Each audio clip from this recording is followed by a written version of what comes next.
샬롬 로중 읽어주는 제입니다. 4월 1일 화요일 로중입니다.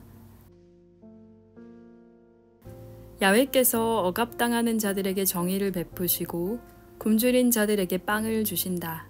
시편 146편 7절.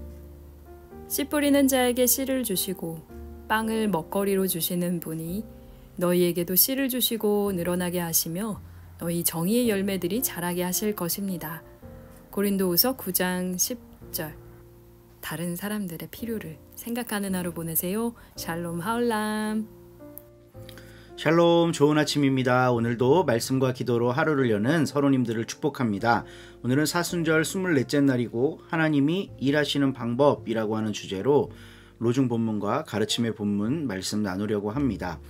로중 본문 이렇습니다. 야훼께서 억압당하는 자들에게 정의를 베푸시고 굶주린 자들에게 빵을 주신다. 이거 어떻게 생각하시는지 모르겠어요. 아니, 하나님이 어떻게 억압당하는 사람의 그 현장에 개입을 하실 수 있지? 어떻게 배고픈 사람에게 빵을 주실 수 있지? 막 새들한테 빵을 막 물고 날아와서 주시나? 하나님이 어떤 신비로운 방법으로 당신의 백성을 도울 거다라고 하는 막연한 믿음은 있는데, 구체적으로 이 역사의 현장 속에서 하나님이 어떻게 일하시는지 우리는 잘 생각해 보지 않습니다. 하나님은 억압당하는 사람들을 해방시켜 주시기 위해 당신의 백성을 사용하시고, 굶주린 자들에게 빵을 주시기 위해서도 당신의 백성을 도구로 사용하십니다. 오늘 가르침의 본문은 이래요. 씨 뿌리는 자에게 씨를 주시고 빵을 먹을 거리로 주시는 분이 너희에게도 씨를 주시고 늘어나게 하시며 너희 정의의 열매들을 자라게 하실 것이다. 그러니까 하나님께서 당신의 백성, 그러니까 그리스도인 공동체에게 정의의 열매를 자라게 하신다는 게 무슨 뜻일까요? 그 사람들이 살아가는 구체적 삶의 현장을 정의롭게 만들기 위해 그들 속에 정의를 키우신다는 거죠.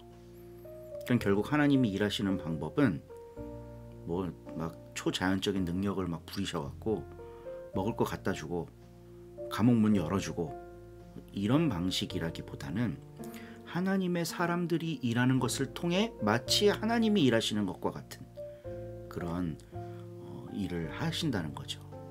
그래서 하나님은, 우리에겐 이런 믿음이 있습니다. 하나님은 역사에 개입하시되 당신의 백성을 통해 일하신다. 그럼 그 백성이 누구냐?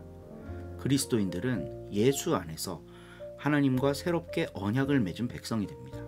그러니까 그리스도인들이 하나님의 정의를 실현하기 위해 일하는 거고, 그리스도인이 배고픈 사람들을 위해 빵을 갖다 주는 역할을 하는 거예요.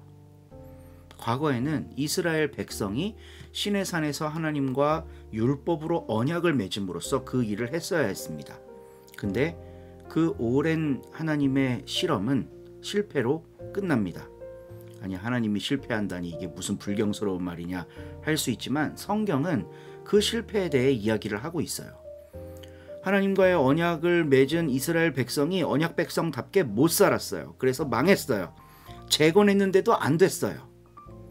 그래서 하나님은 예수라고 하는, 예수 안에서 예수를 따르는 사람들을 자신의 백성으로 다시 언약을 맺으신 겁니다. 그게 교회인 거죠. 그러므로 교회는 하나님이 역사에 개입하시는 통로가 되는 거예요. 하나님이 이 세상을 향해 하고 싶은 일이 있잖아요. 그거 어떻게 하실 건데? 뭐 제우스처럼 인간이, 현신이 돼갖고 탁 내려와서 막 무소불위의 힘을 보여주시면서 개입하시나? 그게 아니죠. 하나님의 사람들을 통해 일하시는 겁니다. 오늘날 우리나라 정치가 완전 지금 바닥을 치고 있죠.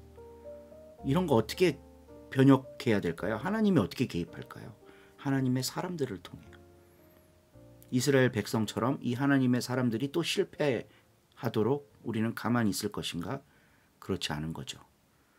하나님이 이 세상을 향해 하고 싶으신 일을 우리가 해야 되는 거예요.